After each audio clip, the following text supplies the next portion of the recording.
하나님의 은혜로 사는 것 같아요. 한순간 한순간.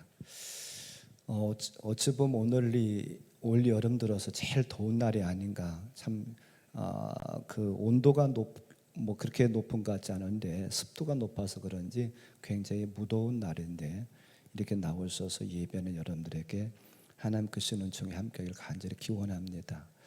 왜 올 여름 들어서 제일 덥다고 그러냐면 제가 이 강대상에 에어컨을 켰어요.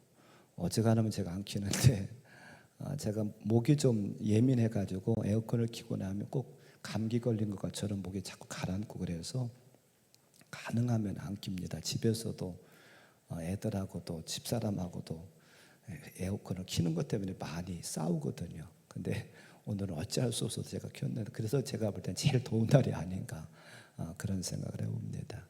이렇게 더운 날 그래도 여러분들이 집에 계시다든지 어디 피서 가시지 않고 하나님의 날인 것을 기억하면서 나오고 있어서 이렇게 예배 드리고 있는데 하나님께서 여러분들의 그런 모습들을 참 기쁘게 여기실 걸로 믿고 하나님 은총이 함께할 간절히 기원합니다.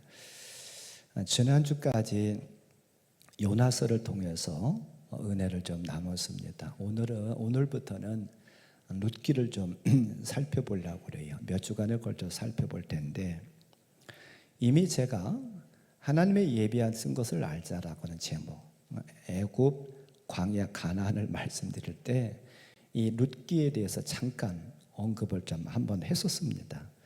근데 이제 오늘부터는 아주 좀 자세하게 좀 하나씩 하나 뜯어보면서 이제 살펴보려고 그래요. 우리가 룻기를 뭐 이렇게 많은 장소도 아니고 그렇기 때문에 조금 신앙생활을 좀 하셨던 분들은 룻기의 내용을 거의 다 압니다. 뭐 룻기의 내용을 다 아는데 베들레헴이라고 하는 곳에 살았었던 엘리멜렉의 가정이 흉년을 당해서 모압이라고 하는 이방 나라로 옮기게 되지요.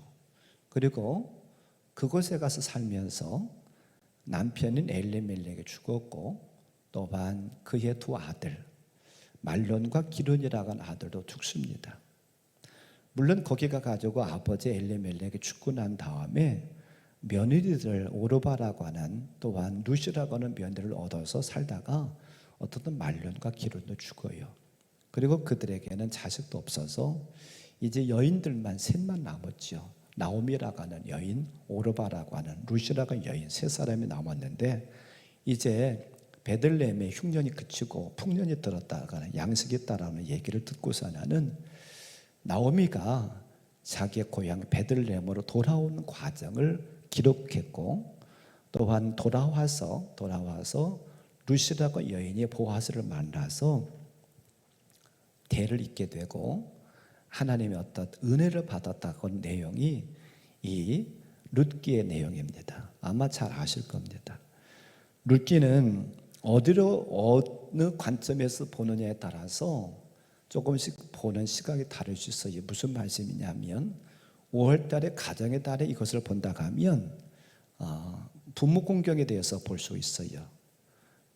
이 룻이라고 하는 며느리가 좀 홀로 됐지만 룻이라고 하는 며느리가 자기의 고향을 버리고 타국에 와서 시어머니 나오미를 잘 공경함으로 말미암아 그는 보아스를 만나서 좋은 남자 만나가지고 가정을 이루고 대를 이었다라고 하는 복을 받았다고 하는 쪽에서 부모 공경으로 생각해 볼 수 있겠습니다만 저는 어느 쪽에서 보기를 원하느냐 하면 구속사적인 구원론적인 그런 관점에서 보려고 합니다. 룻기는 구약의 구원론이다라고 대부분 학자들이 얘기를 해요. 그것은 이 룻이라고 여인은 이방 여인입니다. 하나님의 백성이 아니에요. 이스라엘 백성이 아닙니다만 이방 여인, 이 여인이 누구를 만나느냐면 보아스라고 하는 사람을 만나요. 그리고 그와 결혼합니다. 그래서 끊겨졌던 대가 이어질 뿐만 아니라 이 여인은 보아스와 결혼함으로 말미암아 예수님의 족보에 들어가는 예수님의 조상의 할머니가 되는 그런 놀라운 축복을 맛보았어요. 누구를 만나느냐? 보아스를 만나서 그의 인생이 달라졌습니다. 나중에 그 부분을 이제 더 말씀드리겠습니다만 오늘은 소론 부분으로 저는 룻기 1장 우리가 같이 봉독한 1절부터 5절의 말씀을 중심으로 해가지고 이 룻기가 기록된 시대가 언제냐, 이 시대를 좀 살펴보고, 또한 지명과 여기에 보면 많은 이름이 나옵니다. 사람이 나와요. 그래서 이런 부분을 살펴보면서 우리에게 주시는, 저와 여러분에게 주시는 교훈이 무엇인가, 우리가 또 어떻게 살아야 될 것인가, 그 부분을 한 크게 세 가지로 나눠서 말씀을 증가할 텐데 함께 은혜가 되는 시간이 되기를 바랍니다. 첫 번째 우리가 여기서 깨달아야 될 것은, 첫 번째 무엇이냐면 성도로서 우리의 자리가 있다는 거예요. 영적 자리가 있다는 사실을 우리가 기억하길 바랍니다. 오늘 이 말씀은 룻기는 사사들이 치리하던 때라고는 배경이 지금 나와요. 이 시대는 사사들이 다스렸던 초기 시대입니다. 어떤 학자는 이 시대는 에우세 시대였다. 어떤 학자는 이 시대는 사사 드보라의 시대였다라고는 학자도 있고, 어떤 학자는 이 시대는 기드온이 다스렸던, 기드온이 사사 역할을 했었던 그 시대라고 주장하는 분들도 있어요. 그러나 우리에게 중요한 것은 어느 시대냐의 문제가 아니라 누구 시대, 에우세 시대냐, 드보라 시대냐, 기드온의 시대냐라고 하는 것보다도 사사들이 다스렸던 시대라는 게 더 중요해요. 그리고 이 시대는 사사 시대의 초반기였던 것을 볼 수가 있습니다. 왜 그러냐면 조금 전에 제가 말씀드린 것처럼 이 여인은, 룻이라고 여인은 보아스를 만나가지고 결혼함으로 말미암아 예수님의 족부에 들어가는, 마태복음 1장 5절에 보면 살문은 라합에게서 보아스를 낳고 보아스는 룻에게서 오벳을 낳고 하는 것을 보면 이 여인이 보아스를 만나서 예수님의 족부에 들어갈 뿐만 아니라 그 여인과 결혼했었던 보아스의 어머니가 누구냐는 거예요. 보아스의 어머니가 누구냐면 라합이라고 하는 여인입니다. 이 라합이라고 하는 여인은 어떤 여인이냐면, 요즘 새벽에 우리가 여호수아서를 보고 있는데 이스라엘 백성들이 요단강을 앞에 놓고 두 정탐꾼을 보냅니다. 가나안 땅에요. 근데 그 가나안 땅에 그 정탐꾼 두 명이 가가지고 누구 집에 들어가느냐 하면 기생 라합의 집에 들어가요. 그 여인입니다.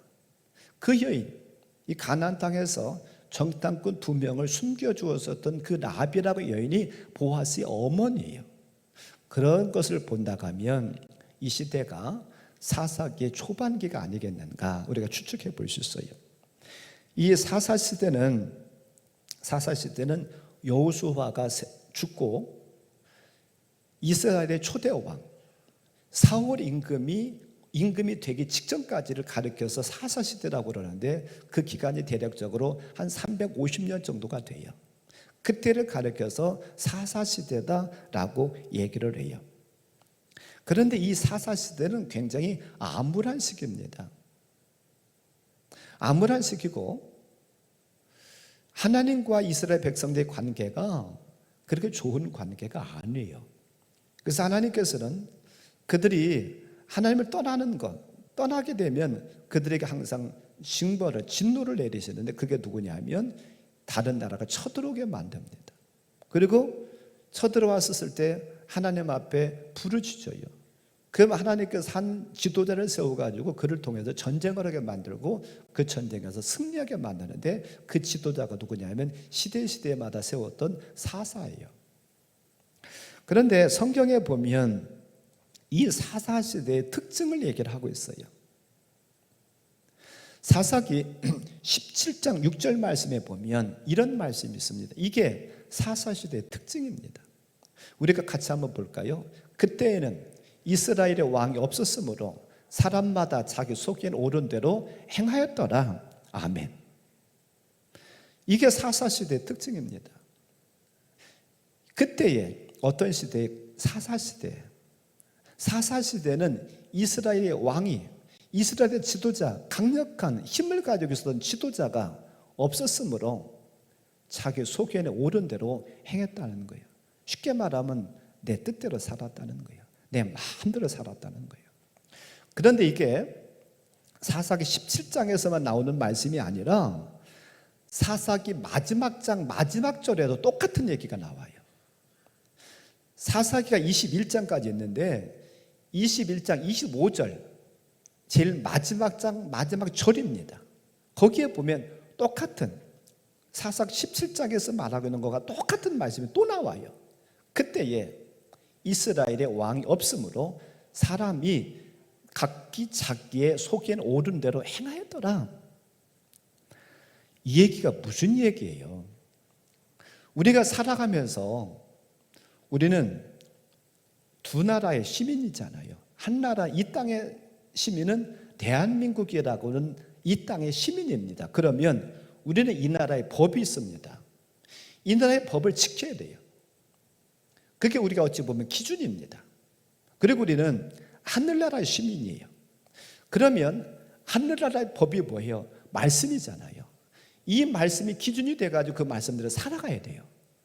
그런데 지금 저 말씀은, 저 사사기의 저 말씀 무슨 말씀이냐면 내 마음대로 살았다는 거예요. 이 땅의 법도도 아니고 하나님께 주신 말씀의 법도 아니고 내 마음대로 내가 생각해봐서 그게 옳다고 한다고 하면 그것 그대로 살았다는 거예요. 룻기의 저자가 누구인지 정확하게 몰라요. 많은 학자들은 사무엘 선지자가 이 룻기를 기록하지 않았겠는가라고 추측만 하지 정확하게 누가 기록했는지를 알지 못합니다. 근데 이 룻기의 저자가 왜 하필이면 1장 1절을 시작하면서 그 시대를 왜 밝혀놨을까? 사사들이 치리하던 때라고 왜 밝혀놨을까? 의도가 있다는 거예요. 어떤 의도가 있어요? 지금 엘리멜렉이나 나오미도 누구 뜻대로 살았다고요? 내 마음대로, 내 뜻대로 살았다는 거죠. 즉 그들에게 기준이, 그들에게 표준이 하나님의 말씀이었다고 한다면 엘리멜렉이나 나오미가 베들레헴을 떠났겠는가? 아니라는 거예요. 만약 그들이 하나님의 말씀이 중심이 되고 정말 하나님의 법이 중심이 된다고 하면 왜 이 베들레헴에 흉년이 찾아왔는가? 왜 기근이 왔는가? 왜 우리에게 이런 환난이, 이런 고통이 왜 왔는가? 생각해보면 기도하고 하나님 앞에 매달려 부르짖고 그 뜻을 깨닫기 위해서 노력했었을 거 아니에요. 그런데 그런 게 없다 보니까 베들레헴에 흉년이 오니까 모압에 양식이 많다고 그러니까 모압으로 가야 되겠다. 그러고 쉽게 짐 싸들고서는 가버리고 만 거예요. 우리가 이 말씀을 통해서 깨달아야 될 것은 무엇이냐면 우리도 이런 우를 범할 수 있는 가능성이 있다는 거예요. 무슨 말씀이냐면 우리도 내가 있어야 될 자리를 모른다고 하면 우리도 엘리멜렉이나 나오미가 범했던 우를 우리도 범할 수 있어요. 그들에게 있어서 엘리멜렉이나 나오미가 야 하나님께서 여기 우리가 지켜야 될 자리 여기라고 말씀하셔라고 한다고 하면 비록 흉년이 들어와서 기근 때문에 어려움을 당한다 할지라도 갔겠어요? 안 갔겠지. 그 당시에 베들레헴에 살았던 사람들이 엘리멜렉만 있었겠습니까? 다른 많은 사람이 살았을 거예요. 그럼에도 불구하고 엘리멜렉은 떠나가고 말았다는 거예요. 우리가 하나님의 뜻을 모른다고 하면 하나님께서는 성도 각자에게 주신 영적인 자리가 있습니다. 그 영적인 자리를 우리는 쉽게 떠나지 않기를 바라요. 목사는 목사대로 주어진 자리가 있어요. 집사님은 집사님대로, 권사님은 권사님대로, 장로님은 장로님대로, 교사는 교사대로, 속장님은 속장님대로 주신 영적인 자리가 있어요. 그 자리를 이탈하지 않기를 바랍니다. 그런데 우리에게 문제는 무엇이냐면 내가 있어야 될 자리가 어디냐는 거예요. 내가 있어야 될 자리가 어디냐를 알아야 되죠. 먼저 내가 어디 있어야 되는가를 알아야 떠나지 않지 모르면 떠날 수밖에 없어요. 그러면 우리가 알 수 있는 비결은 무엇일까? 다른 것 없어요. 하나님께 물을 수밖에 없어요. 그것은 하나님의 말씀을 통해서 내가 있어야 될 자리를 안다든지 아니면 하나님 앞에 기도해서 하나님께서 야 내가 있어야 될 자리는 여기야. 그분께 응답을 받아야 되죠. 그래야 내가 거기서 떠나지 않지 내가 있어야 될 자리를 모르다 보면 우리는 쉽게 떠날 수밖에 없어요. 영적인 자리 쉽게 이탈하지 않기를 바랍니다. 제가 언젠가도 말씀드렸던 루시엘이라고 하는 천사, 이 하나님께 루시엘을 천사장으로 세우시고 이 루시엘이 태어날 때, 탄생될 때에 하나님께 굉장히 기뻐하셔서 또한 이 루시엘이라고 하는 천사를 가장 아름답고 완벽하게 하나님께 만드셨어요. 그런데 이 루시엘이라고 하는 이 천사는 자기의 있어야 될 자리를 이탈했습니다. 자기가 있어야 될 자리를 이탈하다 보니까 루시퍼가 돼요. 계명성이 돼요. 루시퍼 계명성은요, 하나님의 대적자입니다. 하나님의 회방자예요. 루시엘이 있어야 될 자리는 어디냐면 하나님과 동등된 자리가 아니에요. 하나님께 수종 들고 하나님을 영광스럽게 하고 하나님을 존경하고, 그것이 이 루시엘이 있어야 될 자리였는데 그가 자리를 이탈하다 보니까, 알지 못하고 하다 보니까 교만해진 거예요. 내가 저 하나님과 같이 견뎌보리라, 나도 저 하나님의 자리까지 내가 올라가 보리라 라고는 교만이 그에게 들어가다 보니까 결국 타락을 해서 루시퍼가 돼요. 루시엘이라고는 존경스러운 이름이, 남들로부터 존경받고 칭송을 받아야 될 인물이, 그런 이름이 퍼가 되는, 엘이 변해서 퍼가 되는 그런 비참한 신세가 되고 말았다는 거예요. 우리에게도, 저와 여러분에게도 있어야 될 자리를 모르고 떠나가다 보면, 자칫 잘못하면 우리도 루시퍼의 후예가 될 수밖에 없다는 사실을 기억하길 바랍니다. 루시엘과 같이, 루시퍼와 같이 되고 싶지 않다고 하면 우리는 하나님께서 내게 주신 자리를 잘 알기를 바라요. 그리고 그 자리를 소중하게 지킬 수 있기를 바랍니다. 그래서 우리에게는 먼저는 뭐가 필요하냐면 말씀과 기도를 통해서 내가 있어야 될 자리가 어딘가를 깨닫는 게 먼저 중요해요. 내가 어디 있어야 되느냐, 내가 있어야 될 영적인 자리가 어디냐, 그걸 먼저 우리가 알아야 떠나지 않죠. 그래서 우리는 말씀을 통해서, 기도를 통해서 하나님께 묻기를 바라. 하나님, 내게 있어야 될 자리 어딥니까? 하나님께서 나를 왜 여기에 세우셨습니까? 하나님께서 나에게 맡게 무엇입니까? 라고 하면서 하나님께 먼저 묻기를 바라요. 묻고 하나님께서 너에게 있는 자리가, 있어야 될 자리가 어디라고 한다고 하면 그 자리 있는 것 힘들다 할지라도 우리는 견딜 수 있게 바랍니다. 그래서 엘리멜렉과 나오미가 지켜야 될 자리, 그들이 있어야 될 자리는 모압이 아니라 베들레헴이었어요. 베들레헴을 떠나가면 안 되는 거예요. 근데 모르다 보니까 모압으로 내려갔다가 어떤 일이 벌어져요? 자기 자신이 죽었고 두 아들 다 죽고 말았잖아요. 양식 구하러 내려갔다가 도리어 양식은 얻었을라나 모르지만 생명을 잃어버리는 그런 비참한 신세가 되고 말았잖아요. 우리가 있어야 될 자리를 이탈하다 보면 더 큰 것을 잃어버린다는 사실을 꼭 기억하길 바랍니다. 그래서 먼저는 우리가 있어야 될 자리를 잘 지킴으로 말미암아서 우리 자신들을 복을 받고, 또한 여러분들이 자리를 잘 지키심으로 말미암아 이 교회가 더 부흥하는 놀라운 역사가 있기를 주님의 이름으로 간절히 축원합니다. 두 번째로는 우리가 이름값을 하면서 살기 바랍니다. 오늘 본문에 보면 많은 이름들이 나와요. 엘리멜렉이 나오고 나오미가 나오고 그의 두 아들 말론과 기론이 나오고, 또한 그의 자부인 오르바와 또한 루시라고 하는 여인이 나와요. 이 많은 이름들이 나오는데 제가 한번 말씀을 준비하면서 이 이름의 뜻이 어떤 뜻을 가지고 있는가 살펴보았어요.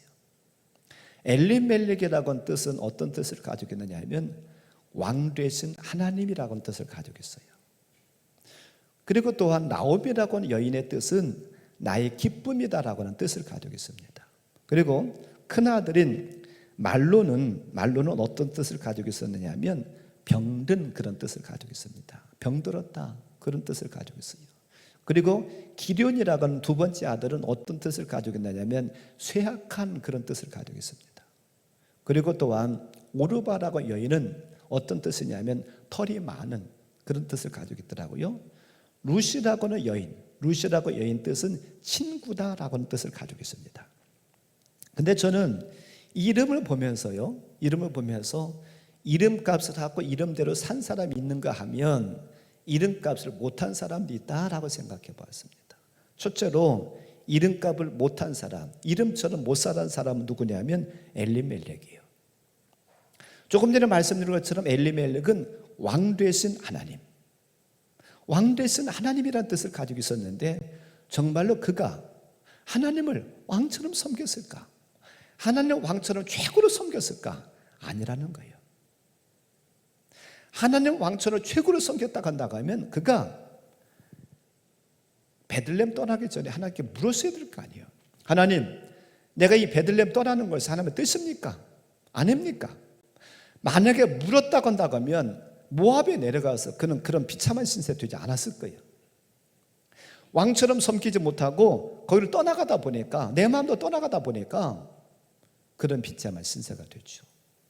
엘리멜렉은 그 이름처럼 살지 못했어요. 두 번째로 살펴보는 것은 그들이 이름처럼 산 사람이 있는데 이름처럼 살면서도 저는 조금 안타까운 사람이었습니다. 아들들이에요. 말론과 기론인데 말론은 병든이라고는 뜻을 가지고 있다고 그랬죠. 또한 기론은 쇠약함이라고는 뜻을 가지고 있다고 그랬죠. 두 사람은 비슷한 이름의 뜻이에요. 병든, 하나는 쇠약함. 모르겠어요. 그들이 태어났을 때에 아주 약하게 태어나고 어려서부터 병치를 많이 해서 그의 부모가 그렇게 이름을 지어줬는지 그건 모르겠습니다만 저는 그 이름을 보면서 이름의 뜻과 그들의 삶을 보면서 아니 좀 이름을 좀 다르게 좀 지어줬으면 더 좋았을 것을 그렇게 생각해 봤어요. 오늘 우리가 보았던 5절 말씀에 보면 말론과 기론 두 사람이 다 죽고 그러고 있잖아요. 젊은 나이에 죽었어요. 결혼하고 얼마가 됐는지는 모르겠습니다만 결혼까지는 했는데 어머니보다 먼저 죽었고 결혼하고 자식도 못 낳고 죽었어요. 그러니까 안타까운 이름 아니에요? 이왕이면 부모님들이 이름을 좀 다르게 좀 줘줬으면 더 좋았을 텐데 물론 모르겠어요. 이름 때문에 그렇게 일찍 죽었는지 그건 잘 모르겠습니다만 어떻든 안타까운 것은 이왕이면 좀 더 좋은 이름을 줘줬으면 그렇게 죽지는 않았을 텐데 그런 안타까움이 있어요. 그리고 또한 이름처럼 산 사람도 있습니다. 누구냐 하면 나오미예요.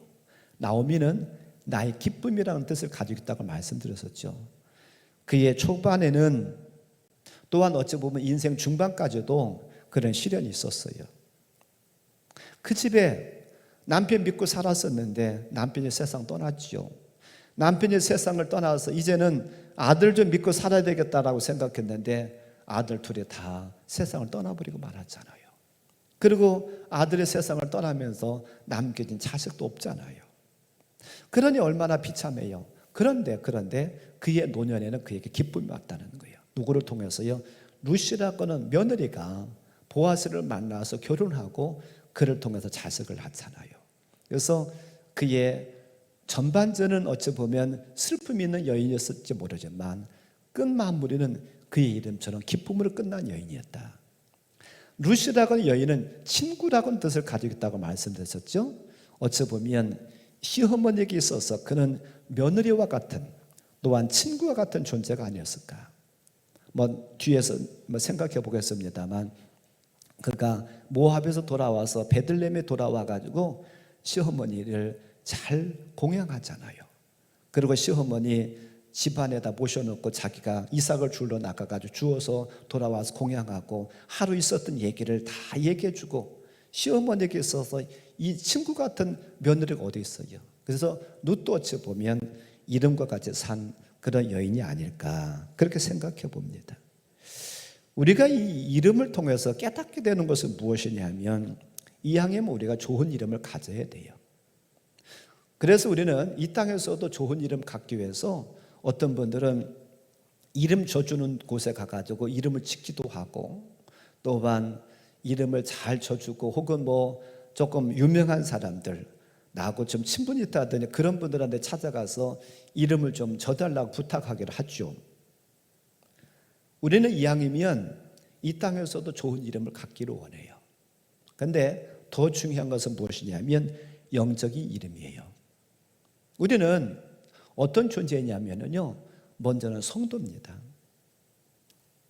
사도행전 11장 26절 말씀에 보면 만남에 안디옥에 데리고 와서 둘이 교회에 1년간 모여 있어 큰 무리를 가르쳤고 제자들이 안디옥에서 비로소 그리스도인이라 일컬음을 받게 되었더라. 아멘.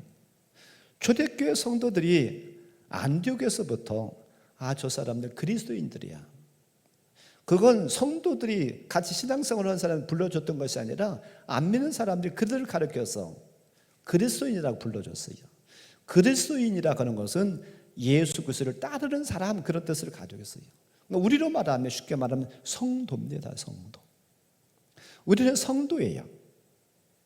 그뿐만 아니라 우리가 성도일 뿐만 아니라 에베소서 5장 8절 말씀에서는 우리가 하나님의 자녀래요. 에베소서 5장 8절 같이 한번 볼까요? 너희가 전에는 어둠이더니 이제는 주 안에서 빛이라 빛의 자녀들처럼 행하라라고 말하고 있어요. 우리는 성도일 뿐만 아니라 빛의 자녀래요. 그러면 빛의 자녀들처럼 성도처럼 살아가야 되죠. 우리 이름이 뭐라고요? 성도고 하나님의 자녀라고 한다고 하면 이름값을 하려고 하면 그대로 살아야 돼요. 그뿐만 아니라 우리에게 또 한 이름이 또 있어요. 얼마 전에 제가 야곱과 요셉 얘기를 하면서 야곱 얘기를 했었습니다. 그러면서 야곱이 요셉을 굉장히 사랑했다고.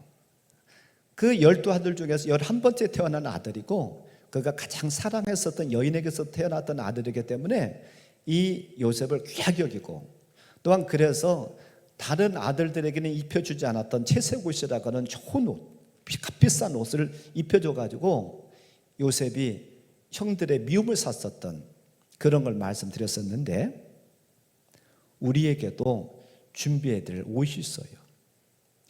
우리가 누구냐 하면 우리는 예수님의 신부입니다. 신부는 결혼하기 전에 드레스를 맞춰요. 드레스를 준비합니다. 근데 그 드레스가 하얀이에요. 희다라고 하는 것은 무엇이냐면 신부로서 내가 성별합니다. 내가 거룩합니다. 내가 깨끗합니다. 다른 사람들로부터 내가 더럽혀지지 않았습니다라고 하는 뜻을 가지고서 하는 결혼할 때 흰 드레스를 입는 거예요. 우리는, 저와 여러분들은 이제 나중에 예수님의 신부가 될 그런 존재들이에요. 그럼 우리는 어떤 옷을 준비해야 되느냐? 요한계시록 19장 8절 말씀에 보면 이렇게 말씀하고 이런 옷을 준비해야 된대요. 같이 봉독할까요?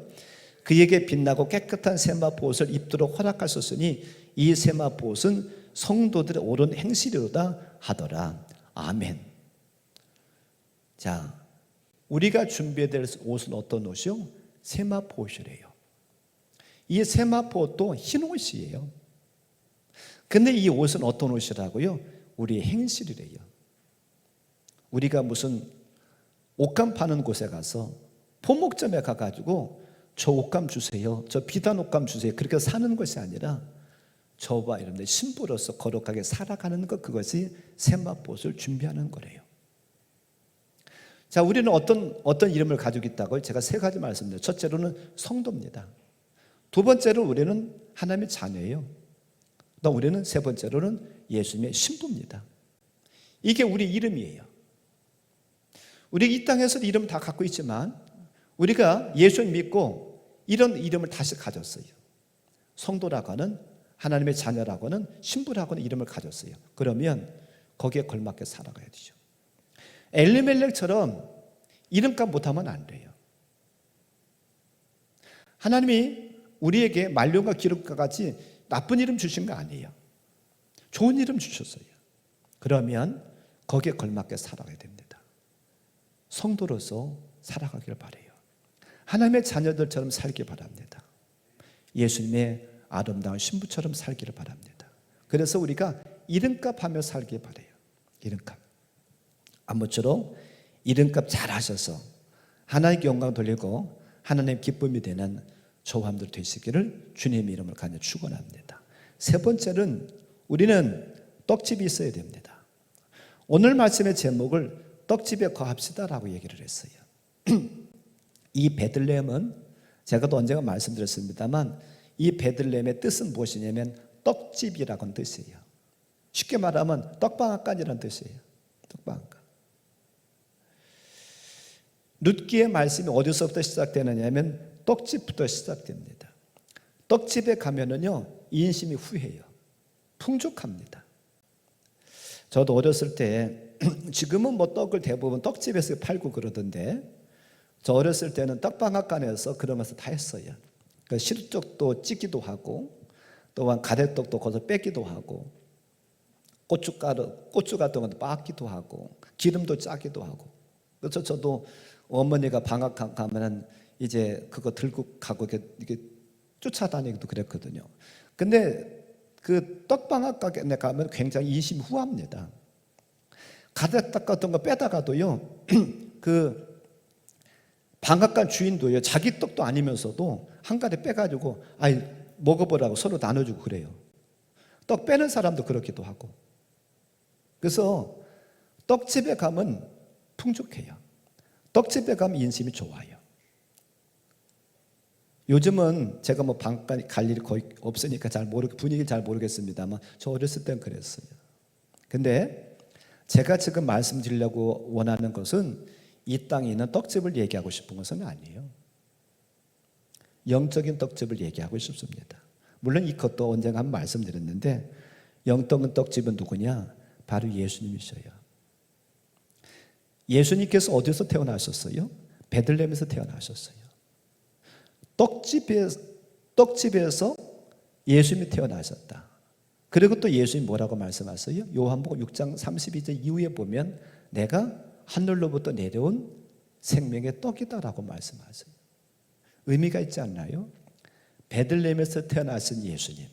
아니 떡 되셨으니까 떡집에서 태어나는 것은 당연한 거잖아요. 이게 통하지 않나요?